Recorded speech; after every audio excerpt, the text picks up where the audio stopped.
Hello guys, welcome back to our channel.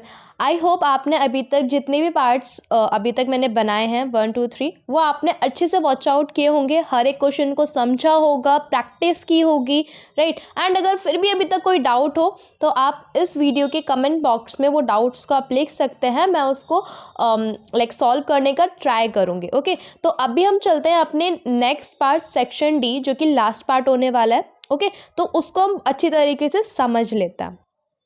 तो ये रहा आपका सेक्शन डी। एंड अगर आपको दोबारा से section A, section B, section C को समझना है तो लिंक मैं आपको डिस्क्रिप्शन में दे दूंगी, तो आप जाके उसको वॉच आउट अगेन से कर सकते हो, जिससे कि आपकी दोबारा से वो लर्निंग हो जाएगी। ओके, तो अभी हम चलते हैं अपने सेक्शन डी के तरफ। सेक्शन डी में आपके टोटल 4 क्वेश्चंस होने वाले हैं एंड आपका हर एक क्वेश्चन 5 मार्क्स का होगा। ओके, सो इट मीन्स ये क्वेश्चंस आपके लिए बहुत इम्पॉर्टेंट है। ओके, एंड वैल्यूबल क्वेश्चंस है, तो हर एक क्वेश्चंस को अच्छे से देखना, समझना। एंड अगर आपको फिर भी कोई डाउट हो तो पॉज करना, या फिर आप अपने वीडियो की जो स्पीड होती है उसको स्लो करके आप इसको अच्छे से समझ सकना। ओके, तो अभी हम चलते हैं अपने नेक्स्ट क्वेश्चन की तरफ। देखो हमारा 32 क्वेश्चन क्या बोल रहा है, ए की वैल्यू दी है और बी की वैल्यू भी हमको दी है। हमको फाइंड करना है value A square plus B square plus A B. Okay, देखो इसके ना 2 वेज है करने के लिए। एक वे ये है कि आप डायरेक्टली ए बी की वैल्यू इसमें पुट करके इसको सॉल्व कर सकते हो, जिससे कि आपका प्रॉपर तरीके से एक आंसर निकल जाएगा, राइट। आप ऐसे भी कर सकते हो, कोई इशू नहीं है, बट क्या होगा कि ये जो सॉल्यूशन जाएगा ना वो बहुत ज़्यादा लेंदी जाएगा एंड सेकंड कॉम्प्लिकेटेड हो जाएगा, राइट। कर तो आप ऐसे भी सकते हो, क्योंकि आप डायरेक्ट वैल्यूज़ को पुट करोगे तो आपका आंसर निकल जाएगा, बट आपका यहाँ पे 3 चीज़ होगी, टाइम ज़्यादा जाएगा, कॉम्प्लिकेटेड होगा, सॉल्यूशन बहुत लंबा हो जाएगा एंड इतना टाइम आपके पास होगा नहीं, क्योंकि 3 घंटे का ही पेपर होता है आपका, राइट। तो अब हम इस क्वेश्चन को करेंगे नेक्स्ट तरीके से, नेक्स्ट सॉल्यूशन से। वो कैसे करेंगे वो हम अपने नेक्स्ट पेज पे समझ लेते हैं। ओके, सो देखो ये रहा उसका सॉल्यूशन। ए की वैल्यू गिवन है, बी की वैल्यू गिवन है। अब देखो ए की वैल्यू क्या दे रखी है हमारे पास, √7 माइनस √6 अपॉन में √7 प्लस √6। बी की वैल्यू क्या है उसका, वही अपोजिट है, √7 प्लस √6 अपॉन में √7 माइनस √6। ठीक है, हमको फाइंड क्या करना है, A square plus B square plus A B. Okay, ये हमको फाइंड आउट करना है, राइट। अभी देखो क्या है ना कि मैंने इस ए स्क्वायर प्लस बी स्क्वायर को मैंने एक ब्रैकेट में लिखा हुआ है, ठीक है। अब मैंने इसमें माइनस किया हुआ है 2ab, ये मैंने माइनस किया हुआ है 2ab, ठीक है। एंड प्लस यहाँ पे मैंने इसको ना माइनस कर दिया। अभी देखो आप सोच रहे होंगे मैंने इसे माइनस क्यों किया, इसके पीछे का एक रीज़न है। पता है क्या रीज़न है, कि अगर मैं इसको ए स्क्वायर प्लस बी स्क्वायर अगर मैं इसको ओपन करूँगी, राइट, क्योंकि एक फॉर्मूला बन रहा है, A square plus B square plus 2ab का एक फॉर्मूला बन रहा है, राइट। तो उस फॉर्मूले के हिसाब से मैंने यहाँ पर पुट किया हुआ है माइनस का 2ab। अगर मैं इसको ओपन करूँगी, A square plus B square को अगर मैं ओपन करूँगी तो क्या आएगा मेरा, A square plus B square plus 2ab। ठीक है, 2ab करूँगी तो मैंने अब यहाँ पर मैंने माइनस 2ab किया हुआ है, तो इससे ये कट हो जाएगा, बचेगा क्या हमारे ए बी, और इसका मैंने ओपन कर दिया तो आ गया हमारे A square plus B square. Means मैं आपको एक बार दोबारा समझाती हूँ। जैसे कि A square plus B square है, ठीक है, इसका फॉर्मूला क्या होता है हमारे पास, A square plus B square plus 2ab, ये हमारा फॉर्मूला होता है, राइट, ये हमारा फॉर्मूला होता है, A square plus B square plus 2ab। तो ये A square plus B square है, राइट। एंड यहाँ पे मैंने क्या है कि 2 माइनस ए बी इसलिए किया हुआ है क्योंकि हमारा माइनस 2ab से प्लस 2ab कट जाएगा, तो हमारी जो एक इक्वेशन बनेगी ये एक यही इक्वेशन बनेगी, जैसे कि मैंने आपको करके बताया, राइट, जैसे कि ये मैंने आपको करके बताया। अगर मैं माइनस करूँगी तो ये ही हमारी इक्वेशन यहाँ पर बचेगी, A B, right. So that's why मैंने यहाँ पे माइनस 2ab मैंने यहाँ पर पुट किया हुआ है। अब इसको मैंने माइनस किया तो कितना बचा, माइनस का ए बी, और हमारे पास ए प्लस बी की वैल्यू हमें ऑलरेडी गिवन है, ए बी की वैल्यू ऑलरेडी गिवन है, बस मैंने अभी क्या किया है, मैंने यहाँ पर अपनी वैल्यूज़ को पुट किया हुआ है, ठीक है। अब देखो वैल्यूज़ को पुट कैसे करेंगे मैं आपको यहाँ पे बता देती हूँ। जैसे कि मैंने ए की जगह रख दिया, बी की जगह मैंने यहाँ रख दिया, ब्रैकेट लगाया, स्क्वायर, ओके, एंड यहाँ पे मैंने ए बी, मल्टीप्लाई किया हुआ है माइनस के साथ, तो ए बी से भी कट जाएगा। कैसे कटेगा मैं आपको बता दूँ, क्योंकि ऊपर माइनस है नीचे माइनस है, ये कटा, नीचे प्लस है ऊपर प्लस है, क्या ये कटा। ओके, जैसे कि यहाँ पर 3 है और यहाँ पर 2 है, तो इस 2 से 2 कट जाएगा, 3 से 3 कट जाएगा, right. Simple as it is मैंने इसको यहाँ पर कट किया हुआ है। ओके, एंड यहाँ पर मैंने इसको ना ओपन किया हुआ है। अभी देखो मैंने इसको ओपन कैसे किया है मैं आपको वो बताती हूँ। जैसे कि आप देख रहे हैं कि ये हमारा एक ए है, ये बी है, ये ए है और ये बी है। देखिए फॉर्मूला बन रहा है, आप ध्यान से देखना, ये फॉर्मूला बन रहा है किसका, ए माइनस बी और ए प्लस बी का, जिसका एक फॉर्मूला होता है हमारा ए प्लस बी स्क्वायर, राइट। ये हमारा एक फॉर्मूला होता है A square plus B square, A minus B और ए प्लस बी, ये हमारा फॉर्मूला हो रहा है, राइट। तो दैट्स वाई मैंने यहाँ पर इस इक्वेशन को ऐसे ऊपर लिखा हुआ है, A square plus B square. Okay, get it, आपको समझ में आ गया होगा कि कैसे किया है। अगर नहीं आया तो आप दोबारा से बैकवर्ड जाके इस वीडियो को अच्छे से पॉज करके देख सकते हो। ओके, तो A square plus B square, ठीक है। And as it is same मैंने अभी नीचे मैंने अभी कोई इसको छेड़ा नहीं है, मैंने उसको एज इट इज़ ही रखा हुआ है मैंने। ओके, एंड अभी हम पहले ऊपर वाले को सॉल्व करते हैं, ए स्क्वायर प्लस बी स्क्वायर। अब हम यहाँ पर ना उसका एक फॉर्मूला पुट कर देंगे। अब हम सेकंड फॉर्मूला क्या पुट करेंगे, ए माइनस बी का होल स्क्वायर ए प्लस बी का होल स्क्वायर। तो ए का होल स्क्वायर कितना होगा, मैंने यहाँ पे पुट कर रखा है √7 स्क्वायर प्लस √6 स्क्वायर माइनस का 2ab, क्योंकि यहाँ पे फॉर्मूले में माइनस है, A square plus B square plus 2ab, क्योंकि फॉर्मूले में प्लस है। ओके, एंड यहाँ पर मैंने क्या किया, इस क्वेश्चंस को मैंने मतलब इस सॉल्यूशन को मैंने और ज़्यादा खोल दिया। यहाँ पे 7 आ जाएगा, ठीक है, क्योंकि अंडर रूट को अगर हम इसका स्क्वायर करेंगे तो 7 आता है। 7 + 7 ये इससे कट जाएगा क्योंकि ये माइनस माइनस में 7 + 6 7 + 6। ओके, एंड अब मैंने नीचे वाले को सॉर्ट आउट किया हुआ, मैंने नीचे वाले को सॉल्व किया। तो ये भी हमारा एक फॉर्मूला बन रहा था किसका, ये क्या है a + b और ये क्या है a - b। तो फॉर्मूला क्या बना है यहाँ पर, a² - b स्क्वायर। ओके, ये हमारा एक फॉर्मूला बन चुका है। तो अभी मैंने ऊपर वाले को सॉल्व किया, कितना है 26, नीचे कितना आएगा 7 - 6, तो यहाँ पे 6 है, यहाँ पे मैंने गलती से 1 लिख दिया, यहाँ पे 6 है, तो 7 - 6 कितना हो जाएगा 1। 26 का होल स्क्वायर कितना करेंगे हम यहाँ पर, कितना हो जाएगा 6 7 1। अब इसको माइनस करेंगे, आंसर क्या हो जाएगा हमारा 675। तो इसका करेक्ट हमारी इसका जो करेक्ट आंसर होगा इसका कितना हो जाएगा हमारा 675 answer, it's a correct answer. Okay, तो अभी हम चलते हैं अपने नेक्स्ट क्वेश्चन के। ओके, सो अभी हम अपने नेक्स्ट क्वेश्चन की तरफ चलते हैं। हमारा देखो नेक्स्ट क्वेश्चन क्या बोल रहा है, नेक्स्ट क्वेश्चन बोल रहा है 2 circle intersect at 2 point B and C through B, 2 line segments ABD and PBQ are drawn to intersect the circle at AD and PQ respectively. Prove that the angle ACP equal है angle CD QCD के, right. अभी हम ये जो हमारे पास paragraph ये हमारे पास जो डायग्राम दिया हुआ है इसकी तरफ से हम और अच्छे से क्लियर कर लेते हैं, राइट। देखो क्वेश्चन में बोला गया हमारे पास 2 सर्कल है, जैसे कि हमारे पास 2 सर्कल दे रखा है। एट पॉइंट बी और सी पर ही हमारे 2 सर्कल इंटरसेक्ट कर रहा है, राइट, मतलब एक दूसरे को काट रहे हैं, एक दूसरे के इंटरसेक्ट मीन्स एक दूसरे को काटना, राइट।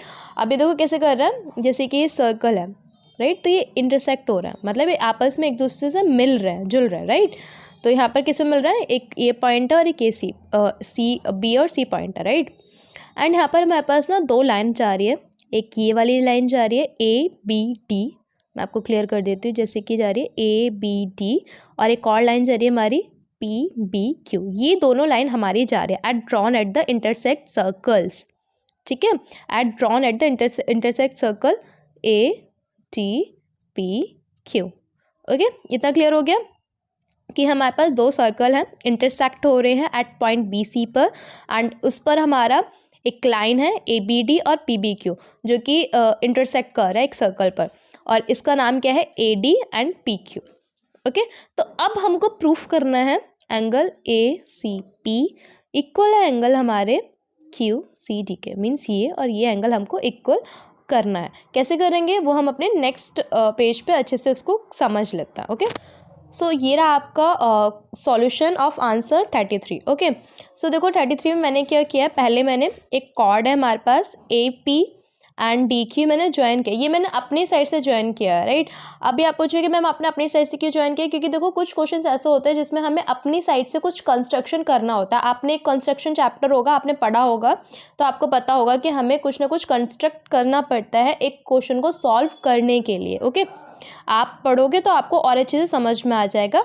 मैं अभी आपको प्रॉपरली उसको क्लियर नहीं करूँगी तो बहुत टाइम हो जाएगा। ओके, तो देखो मैंने क्या किया, एक ए पी और ये डी क्यू, मैंने इसको एक लाइंस को ज्वाइन किया, कॉर्ड बनाई है मैंने यहाँ पर, ठीक है। तो फॉर कॉर्ड ए पी, इस ए पी कॉर्ड के लिए मैंने क्या किया है, ये एक ए पी है, ठीक है। तो इस ए पी की वजह से क्या हुआ कि हमारे ना एंगल पी और बी और ए, पी बी ए, ये वाला जो एंगल है, राइट, हमारा पी बी ए, ये वाला एंगल इक्वल हो गया हमारे एंगल ए सी पी के, इस वाले एंगल के इक्वल हो गया। क्यों? क्योंकि जो सेम सेगमेंट पे जो जितने एंगल्स बनते हैं ना हमारे, वो सारे इक्वल होता है एक दूसरे के, ठीक है। ये एक थ्योरम है, आप पढ़ोगे तो पता चलेगा, सेम सेगमेंट पे जितने एंगल्स बनते हैं वो सारे हमारे इक्वल रहते हैं, ठीक है। तो इसलिए ये एंगल ये इस एंगल के हमारे इक्वल हो गया, तो ये हमारी इक्वेशन 1 हो गई। Okay, same as it is second के लिए, ये जो है इस डी क्यू के लिए, फॉर डी क्यू हमारी कॉर्ड, तो इसमें भी क्या हो गया कि ये वाला एंगल इस एंगल के इक्वल हो जाएगा। क्यों? क्योंकि सेम सेगमेंट पे हमारे इक्वल बन रहा है, क्योंकि सर्कल में होता है सेम सेगमेंट पे जो एंगल होता है वो इक्वल होता है। ओके, एंड हमारी A B D and P P Q R in the R line segments intersecting at P. देख लेते हैं हम यहाँ पर, जी जो हमारी है A B D P B Q, ये इंटरसेक्ट किस पे कर रही है, हमारे बी पे, राइट। तो इसकी वजह से जो हमारा ऑपोजिट एंगल जो होता है ना, वर्टिकली अपोजिट एंगल, वो भी हमारे इक्वल हो जाएगा। P B A angle equal है हमारे डी बी क्यू के, पी बी ए एंगल हमारे इक्वल है डी बी क्यू के। क्यों? क्योंकि ये हमारे वर्टिकली अपोजिट एंगल होता है, जो वर्टिकली अपोजिट एंगल होता है वो हमारे इक्वल होता है, वो नाम में ही आ रहा है। ओके, तो हमारी ये इक्वेशन ये हमारी इक्वेशन हो गई तीसरी। अब क्या करना है हमें, इन तीनों इक्वेशंस के बिहाफ पर, from equation 1 2 3, P B A से पी बी ए कट जाएगा, डी पी क्यू से डी पी कट जाएगा, राइट। तो अभी हमारा क्या बचा है कि एंगल ए सी पी है equal angle Q C D के, और हमको प्रूफ ही क्या करना था कि ये एंगल इस एंगल के इक्वल है, राइट। सो ये हमारा इन तीनों इक्वेशन से ये एंगल हमारा प्रूफ हो चुका है। ओके, अभी हम इसका नेक्स्ट पार्ट देख ले, मतलब नेक्स्ट क्वेश्चन और वाला क्वेश्चन इसका देख लेते हैं। ओके, सो देखो हमारा और वाला क्वेश्चन क्या बोल रहा है कि प्रूफ दैट, हमको प्रूफ करना है कि the angle subtended by an arc at the centre is double the angle subtended by it at any point on the remaining part of this circle. Okay, so देखो इस question में हमको proof क्या करना, थोड़ा सा कॉम्प्लिकेटेड है, इतना भी नहीं है, मैं आपको उसको क्लियर करती हूँ। हमारे पास ना एक सर्कल है, ठीक है, मैं आपको एक रफली डायग्राम ऐसे बता रही हूँ। एक सर्कल है, उस सर्कल पे ना हमें कहीं पे भी एक पॉइंट दे रखा है, मतलब एक एंगल दे रखा है, कोई भी एक एंगल दे रखा है उस सर्कल पर। तो हमको ये प्रूफ करना है कि ये जो एंगल है और वो डबल है, ये जो एंगल है is double the angle subtended by it any point on the remaining part of the circle. मतलब ये जो एंगल है वो डबल है, एक सर्कल के किसी भी पॉइंट पर एक एंगल दे रखा है, मतलब एक दूसरा एंगल भी है, उसका कोई पॉइंट ही नहीं है, वो रैंडमली कहीं पर भी प्लेस है। तो हमको यही प्रूफ करना है कि जो पहला वाला एंगल है वो इस एंगल के डबल है, वो डबल है, यही हमको प्रूफ करना है, ठीक है। जो पहला वाला एंगल है वो इस एंगल के डबल है, हमको ये प्रूफ करना। और ये एंगल किसी भी पॉइंट पर दे रखा है, कहाँ दे रखा है, कैसे दे रखा है, वो मैं नेक्स्ट पेज पर आपको बताऊंगी, राइट। आपको डायग्राम तो क्लियर हो चुका है ना कि कैसे है, सिंपल सा है। हमें एक सर्कल दे रखा है, एक पॉइंट है, एक एंगल दे रखा है जो कि डबल है हमारे किसी भी point of remaining part of the circle, मतलब एक सर्कल के किसी भी पार्ट पर वो पॉइंट हमको दे रखा है, तो उसके डबल हमको प्रूफ करना है। कैसे करेंगे वो नेक्स्ट पेज पे। ओके, तो चलता है अपने नेक्स्ट पेज पर। आई होप आपको ये नॉर्मल सा क्वेश्चन समझ में आया होगा। ओके, सो देखो ये रहा उसका एक्सप्लेनेशन। मैंने यहाँ पे एक डायग्राम बनाया हुआ है कि हमारे पास एक सर्कल है, ठीक है, गिवन है हमारे पास an arc P Q of a circle. Like हमारे पास एक पी और क्यू है, एक आर्क हमको दे रखा है एक सर्कल पर, और मैंने एक subtending angle P O Q ये मैंने एक एंगल बनाया, सबटेंड किया है, मतलब मैंने खुद से बनाया, सबटेंड मतलब बढ़ाना, at the centre of O. ठीक है, ये ओ पर एक सेंटर है, सर्कल के सेंटर पर मैंने एक एंगल बनाया पी ओ क्यू, और जिसका सेंटर पॉइंट क्या है O, and P A Q at point A on the remaining part of the circle. I hope आपको समझ में आया होगा। ये हमारा रिमेनिंग पार्ट है एक सर्कल का। ठीक है, और बनाए किस पे है मैंने, ए पर। ठीक है, मीन्स ये एंगल और ये एंगल, हमको यही प्रूफ करना है कि ये एंगल इस एंगल के डबल है। मीन्स ये एंगल इस एंगल के ट्वाइस है, 2 टाइम है। ठीक है, ये हमको प्रूफ करना है। ठीक है, ये मैंने आपको लिखा हुआ है एज इट इज़, अगर आप लिख दोगे ना तो आपको तभी मार्क्स मिल जाएगा। ठीक है, अभी कैसे प्रूफ कर देंगे, तो हमको क्या प्रूफ करना है कि angle P O Q, angle P O Q double है किस एंगल के, एंगल पी ए क्यू के एंगल डबल है। ठीक है, अब मैंने यहाँ पे ना एक कंस्ट्रक्शन भी किया हुआ है, construction join the line A O extend B, मैंने ना कंस्ट्रक्शन की हुई है जैसे कि आपको नज़र आ रही होगी, ये मेरी कंस्ट्रक्शन वाली लाइन है ए बी। ठीक है, तो मैंने यहाँ पे कंस्ट्रक्शन किया हुआ है जिससे कि थोड़ा सा ईजी हो जाएगा इस क्वेश्चन को करने के लिए। तो प्रूफ करने के लिए एंगल हमारे पास क्या है, angle P O Q equal है एंगल हमारे ओ ए क्यू के and plus angle A Q O. ठीक है, मैं आपको यहाँ पे बताती हूँ कि जैसे कि हमारे पास क्या एंगल है, हमारे पास angle B O Q, angle B O Q. ठीक है, ये वाला एंगल इक्वल है हमारे किस एंगल के, हमारे एंगल ओ ए क्यू के, angle O A Q plus angle A Q O, angle A Q O. ठीक है, ये अब हमारा ना एक प्रॉपर लाइक हमारा प्रॉपर क्या बन गया, एक ट्रायंगल बन गया है, राइट। ओके, तो यहाँ तक आपको क्लियर हुआ होगा कि हमारा क्या है, एंगल बी ए क्यू और एंगल ए क्यू बी को अगर हम प्लस करेंगे तो हमारा इस टाइप से एक एंगल बनेगा। ठीक है, तो अभी मैंने इसके आगे क्या किया है कि ये हमारी क्या बन गई, इक्वेशन फर्स्ट हो गई है। Okay, and also in triangle A O Q, देख लेते हैं angle triangle A O Q, triangle A O Q. ठीक है, ये वाला। ओके, एंड आप लोग ना एक गाइस क्या करना है कि ये जो डायग्राम है, ये जो पॉइंट है मैंने ऊपर कर दिया थोड़ा सा, बट आप इस पॉइंट को यहीं पर इस बी के पास ही इसको लिखना। ठीक है, मैंने गलती से इसको ऊपर लिख दिया है। ठीक है, तो अगर आप इसको यहीं पर रखोगे तो भी आपको मार्क्स मिल जाएंगे। ओके, सो अभी देखो क्या है कि हमारे पास एंगल ट्रायंगल है हमारे पास ए ओ ए क्यू, कौन सा एंगल है हमारे पास, ए ओ क्यू, लाइक ये वाला जो है हमारे पास ट्रायंगल। ठीक है, अब इसमें ना लाइक अगर हम ए और ओ क्यू को अगर हम इक्वल रखेंगे, क्यों इक्वल हो जाए, क्योंकि रेडियस है, और लाइक सर्कल के जितने भी रेडियस होता है वो एक दूसरे के इक्वल होता है। ठीक है, तो ये इक्वल हो जाएंगे, तो इस हिसाब से क्या होगा, हमारा angle O A Q equal हो जाएगा हमारे एंगल ओ क्यू ए के। ठीक है, ये वाला एंगल जो है हमारा इक्वल हो जाएगा angle O A Q, equal हो जाएगा हमारे एंगल ओ क्यू ए के, ये एंगल इसके इक्वल हो जाएगा। क्यों, क्योंकि एंगल जो एंगल्स हैं वो अपोजिट है to equal sides are equal, right. क्योंकि ना जो ट्रायंगल्स होते हैं इसके ना जो साइड्स होते हैं वो इक्वल रहते हैं। ये एक थ्योरम है, अगर आपको थ्योरम पता होगा तो आप इसको प्रॉपर तरीके से इस क्वेश्चन को कर लोगे। ठीक है, तो रेडियस की वजह से ये जो ट्रायंगल के जो एंगल्स हैं ये इक्वल हो जाएंगे। ओके, जैसे कि मैंने यहाँ पे लिखा हुआ है कि angle opposite to equal sides are equal. Okay, अब भी क्या है ना कि जो हमारे पास दूसरा एंगल है angle B O Q equal हो जाएगा हमारे डबल हो जाएगा two angle O A Q के। ठीक है, यहाँ पे हम देख लेते हैं हमारा एंगल क्या है, एंगल बी ओ क्यू। ठीक है, ये जो एंगल है हमारा बी ओ क्यू डबल हो जाएगा किस एंगल के, हमारे इस वाले एंगल के। ठीक है, क्योंकि यही एंगल है तो इस एंगल के इक्वल हो जाएगा।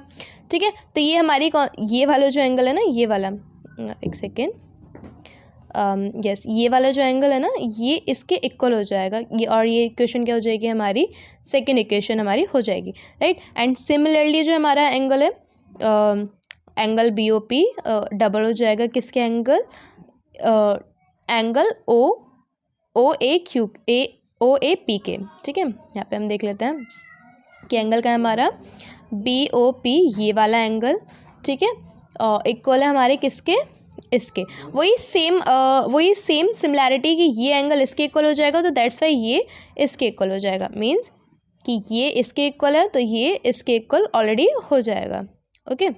सो अगर हम इन इक्वेशंस को मिलाएंगे तो एडिंग इक्वेशन 2 and 3, ठीक है। तो अगर हम इसको इक्वल ऐड करते हैं तो angle BOP plus angle BOQ और इक्वल इसको करेंगे 2 ब्रैकेट में angle OAP plus angle OAQ, ठीक है। तो यहाँ पे क्या हो जाएगा, POQ, BOP एंड BOQ क्या है यहाँ पर हम देख लेते हैं।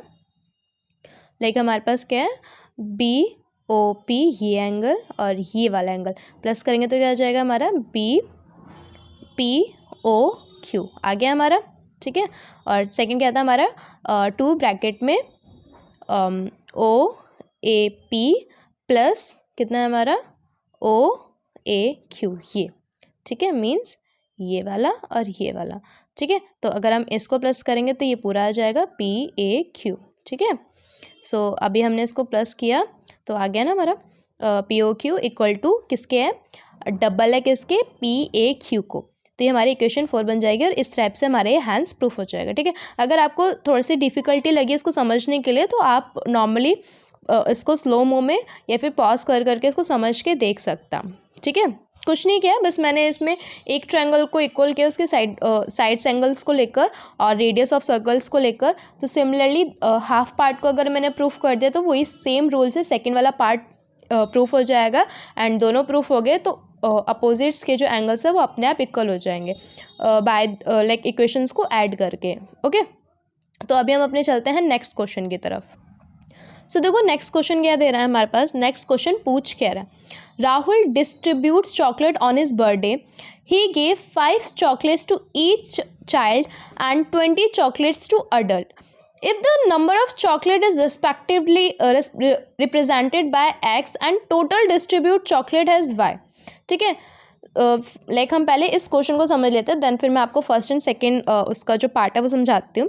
देखो क्वेश्चन में पूछा गया, एक राहुल नाम का लड़का है जिसने अपने बर्थडे पर चॉकलेट्स को डिस्ट्रीब्यूट किया। डिस्ट्रीब्यूट मीन्स बांटा है, अपने उस लड़के ने अपने चॉकलेट्स को अपने बर्थडे पर बांटा है, ठीक है। तो उसने कितने दिए, 5 चॉकलेट्स उसने हर एक बच्चे को दिए। उसने 5 चॉकलेट उसने हर एक बच्चे को दिए, ठीक है। अब कितने बच्चे ये नहीं पता है बट हाँ बच्चों को दिए।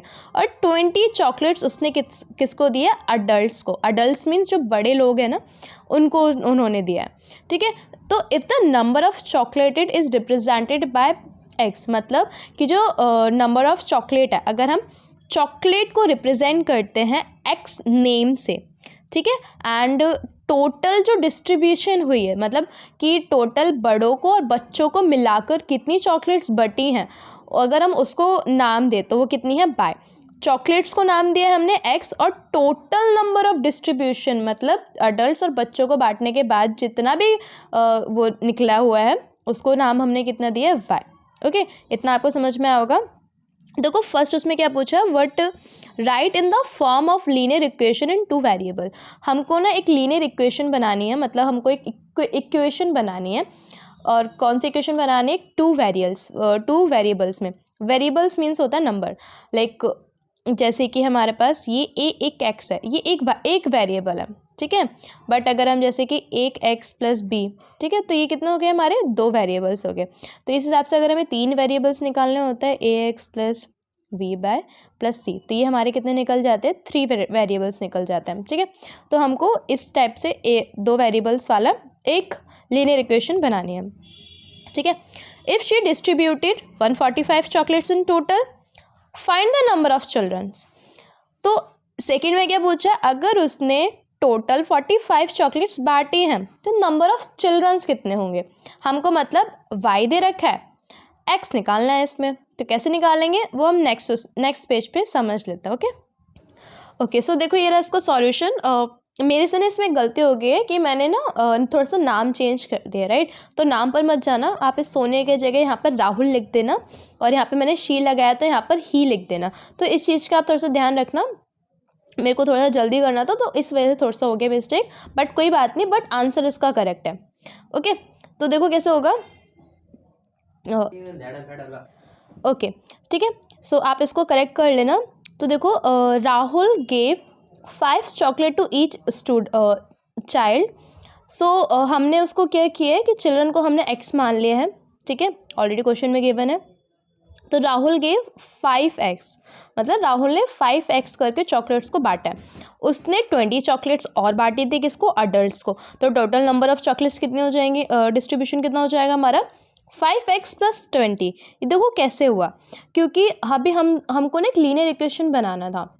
तो लीनियर इक्वेशन बनाने के लिए हमने नॉर्मल एक ये ले लिया और एक हमने y, ऑलरेडी हमारे पास एक x निकल चुका है और y हमारा निकल चुका है, राइट। देखो कैसे निकला है, ये मैंने आपको यहाँ पे शो करके भी बताया, क्योंकि हमारे पास y हमने क्या था कि total number of distributions chocolate, right. तो हमको y ही निकालना था और x ऑलरेडी निकल चुका है।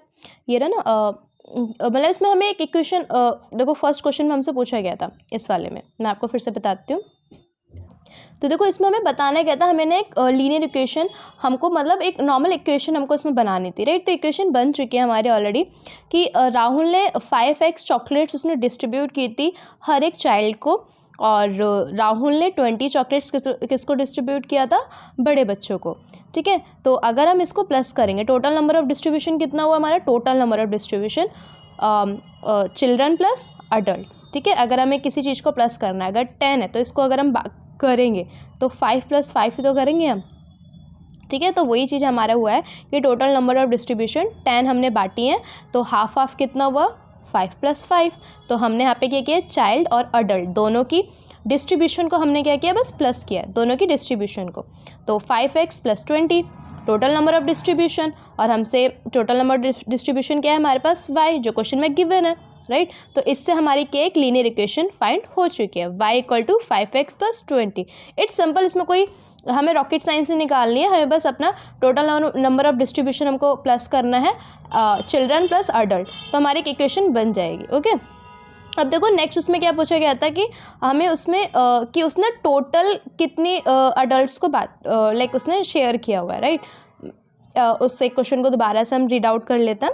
देखो क्या पूछा है कि इफ़ शी डिस्ट्रीब्यूटेड 145 चॉकलेट्स, तो टोटल नंबर ऑफ चिल्ड्रंस कितना है, राइट। तो हमसे इसमें पूछा गया कि चिल्ड्रंस कितना है अगर उसने 45 चॉकलेट्स टोटल बांटी है। ओके तो अब उसको देख लेते हैं एक बार। तो देखो राहुल ने कितनी बांटी है चॉकलेट्स, 45, ये टोटल है। तो हमारे पास टोटल कितना है y, ये क्वेश्चन में ऑलरेडी गिवन है कि टोटल नंबर ऑफ चॉकलेट्स है हमारे पास y, ठीक है। तो y हमें ऑलरेडी गिवन है 45। तो ये जो हमने इक्वेशन निकाली है ना, इसमें हम इस इक्वेशन को पुट कर देंगे, कितना 5x + 20 = y, ठीक है। तो हमें क्या निकाला है, चिल्ड्रंस निकाला है। चिल्ड्रंस क्या है हमारे पास, x नंबर ऑफ चिल्ड्रंस है, राइट।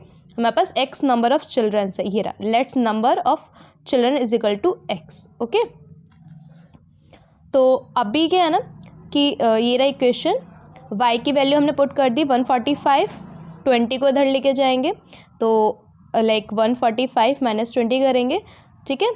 तो यहाँ पे हमारे पास आ जाएगा 125। ओके तो अब इस 5 को अगर हम इसको डिवाइड में लेके जाएंगे तो हमारे पास कितना आ जाएगा आंसर 25। ये सॉल्यूशन आप इसको देख लेना। तो हमारे पास x नंबर कितना निकल गया 25 एंड y नंबर हमारा कितना निकल गया 145। तो हमारे पास चिल्ड्रन ही पूछा था इसमें, तो चिल्ड्रंस निकल गया 25 चिल्ड्रंस का टोटल डिस्ट्रीब्यूशन हुआ है 145 चॉकलेट्स उसने बांटी है 25 चिल्ड्रंस को। ओके अभी हम अपना नेक्स्ट क्वेश्चन समझ लेते हैं। ओके सो देखो अभी हमें एक और क्वेश्चन है लाइक 34 में ही और करके, इसमें दिया गया right 3y = 8x in the form of ax + by = c, also find the value of a, b and c and two solution of the equation. How many solution of this equation can you find out? Okay इस simple सा like इसका meaning ये है कि हमको ना एक equation दी है, मतलब एक वैल्यू दी है 3y किसके इक्वल है, 8x के। अब हमको इस दोनों इक्वेशंस को एक फॉर्म में लिखना है, ax + by = c। इस फॉर्म में हमको इस इक्वेशन को लिखना है। कैसे लिखेंगे वो मैं आपको बताऊंगी। और हमको ना साथ के साथ a b c की वैल्यू भी फाइंड करनी है। और क्या करना है हमें कि 2 सॉल्यूशंस भी इसके निकालने हैं। और 2 सॉल्यूशंस तो निकालने ही निकालने हैं, राइट। इसमें और भी पूछा है कि हम इस इक्वेशन से कितने सॉल्यूशंस को फाइंड आउट कर सकते हैं, राइट। समझ में आ चुके हैं। ये इक्वेशन है, इस इक्वेशन को इस फॉर्म में लिखना है, ए बी सी की वैल्यू भी निकालनी है, साथ के साथ 2 सॉल्यूशंस भी निकालने, और हम कितने सॉल्यूशंस और निकाल सकते हैं ये पूछा गया है, राइट। अभी हम इसको ना नेक्स्ट पेज पे अच्छे से समझ लेते हैं कैसे निकालेंगे। ओके, सो देखो मैंने यहाँ पर ऑलरेडी जो गिवन वैल्यू है वो मैंने लिखा हुआ है। गिवन में क्या है, 3y = 8x। ओके, अब मैं लाइक ये जो 3y है इसको मैं अगर इधर लेके जाऊँगी तो ये 0 हो जाएगा, राइट। मैंने इसको थोड़ा सा समहाउ करेक्ट करके लिखा हुआ है, 8x - 3y = 0। ठीक है, लाइक जैसे कि हमारी ये वैल्यू है, मैं आपको क्लियर कर देती हूँ। जैसे कि मेरी ये वैल्यू है, राइट, 4x = 3x। तो ये अगर मैं ऐसे लिखूँगी तो इधर 0 हो जाएगा इस टाइप से। तो मैंने इसको लिखा हुआ है, ठीक है। अभी क्या करना है कि जैसे कि मैंने ऐसे लिख दिया है, अब आपको पता है ऐसे लिख दिया। अब आपको पता है कि जैसे कि कोई भी वैल्यू होती है, जैसे कि हमारे पास ये वैल्यू है, मैं आपको थोड़ा सा बता देती हूँ, जस्ट वेट। जैसे कि मेरे पास अभी ये है, ठीक है, ठीक है। तो ए की वैल्यू क्या हो जाएगी, ये हो जाएगी 1। टू की बी की वैल्यू क्या हो जाएगी, कितनी हो जाएगी हमारे पास 2। सी की वैल्यू क्या हो जाएगी हमारे पास 3, राइट। जैसे कि वेरिएबल्स होता है तो ए बी सी, आपको इस लाइन से आपको ऑलरेडी पता चल जाएगा, ठीक है। मैंने आपको अभी पहले भी बताया हुआ है। तो इससे हमारी क्या है ना कि ए बी की वैल्यू निकल जाएंगी। कैसे, ये ए है, ये बी है, और यहाँ पे सी है ही नहीं, तो सी की वैल्यू क्या हो जाएगी 0, ठीक है। ये मैंने यहाँ पे लिख के भी आपको दिखाया, एक्स वाई सी है ही नहीं तो इसमें 0। ओके, तो ए की वैल्यू क्या आ जाएगी 8, बी की वैल्यू क्या हो जाएगी -3।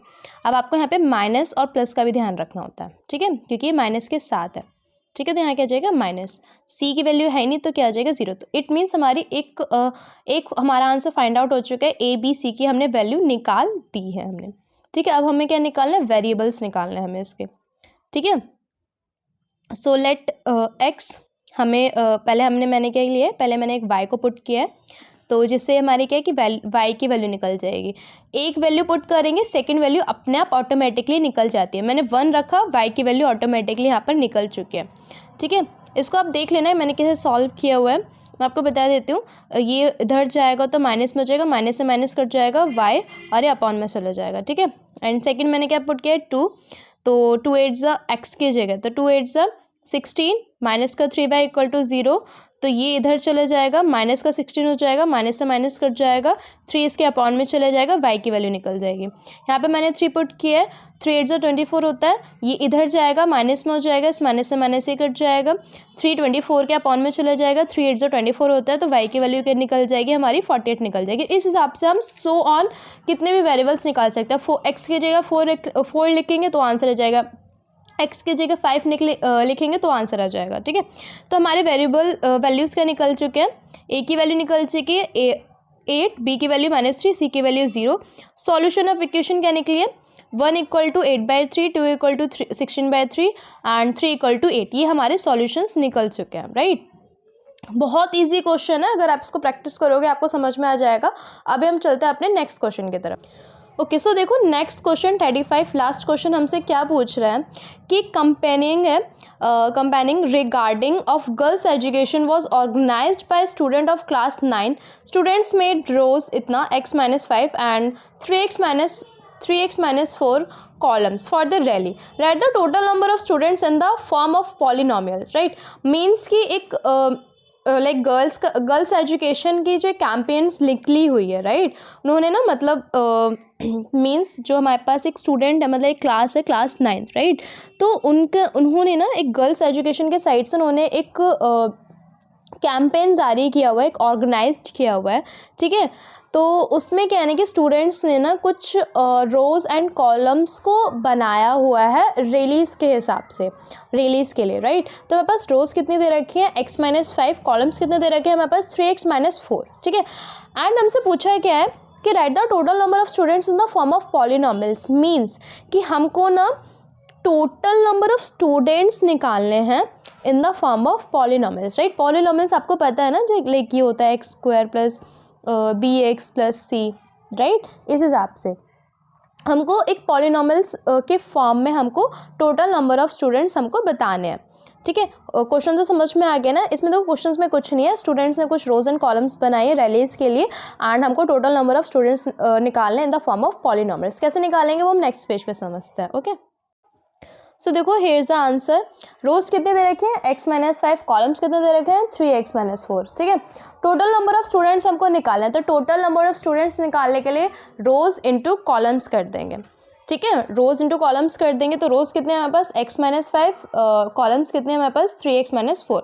तो इसको इंटू करेंगे, मीन्स इस x के इंटू 3x से करेंगे और इस x के इंटू 4x से करेंगे, राइट। और इस 5 के इंटू 3x से करेंगे, इस 5 के इंटू 4 से करेंगे, ठीक है। तो मैंने यहाँ पे सॉल्व करके दिया है। तो 3x² minus 4x minus 15x plus 20, क्योंकि माइनस माइनस प्लस होता है, ठीक है। तो यहाँ पर हमारी इक्वेशन साइन भी चेंज हो जाएगा, ओके। तो 3x² ऐसे रहेगा, क्योंकि यहाँ पर और कोई 3x² है नहीं, होता तो कट जाता। 4x माइनस 15x, इसको हम प्लस करेंगे, साइन चेंज नहीं होगा, ओके। तो इसको प्लस किया 19x आ गया, यहाँ पे प्लस का 20 आ गया। तो हमको पूछा क्या था, पॉलिनॉमियल्स फॉर्म में हमको एक इक्वेशन लिखिए टोटल नंबर ऑफ स्टूडेंट्स, तो वो हमने यहाँ पर निकाल दिया है, ओके। सो यहाँ तक देखो गाइस, मैंने आपका सेक्शन डी कंप्लीट कर दिया है, ठीक है। आई होप आपको सारे क्वेश्चन अच्छे से समझ में आए होंगे। आप इसको बस प्रैक्टिस करना, समझना, वीडियो को पॉज करना, जहाँ पर आपको समझ में ना आया हो तो आप सारे पार्ट्स को अच्छे से समझ लेना, ओके। एंड देखो रही बात आपके सेक्शन ई की, अगर मेरे को कमेंट सेक्शन में अगर आपको ज़्यादा लाइक मेरे को रिक्वेस्ट देखने को मिलेंगी सेक्शन ई को लेकर, then I will try my best to make a section E part, cause अभी राइट नाउ मैं भी बहुत ज़्यादा बिजी चल रही हूँ अपने वर्क को लेकर।